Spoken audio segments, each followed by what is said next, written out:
Welcome to the Startup Funding Espresso. I'm Hall T. Martin, where we talk about how to raise funding and invest in startups and the time it takes to drink an espresso. If you have a question about startup funding or investing, please go to the website, startupfundingespresso.com, and type in your question into the chat bot in the lower right corner to receive an answer. I hope you enjoy this episode. Hello, this is Hall T. Martin with the Startup Funding Espresso, your daily shot of startup funding and investing. In a tech startup, the customer is the one who buys the product. In a biotherapeutic startup, the customer is the pharma company that will buy the company.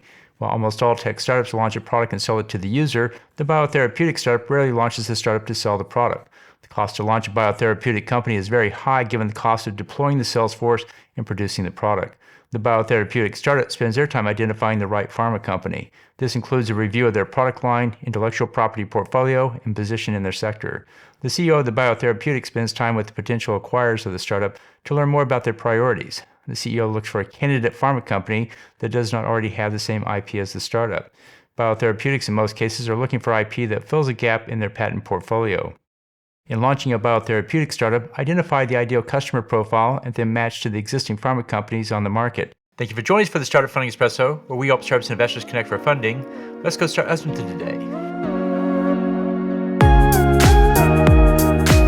Hall T. Martin is the director of Investor Connect, which is a 501c3 nonprofit dedicated to the education of investors for early stage funding. All opinions expressed by Hall and podcast guests are solely their own opinions and do not reflect the opinion of Investor Connect. This podcast is for informational purposes only and should not be relied upon as a basis for investment decisions.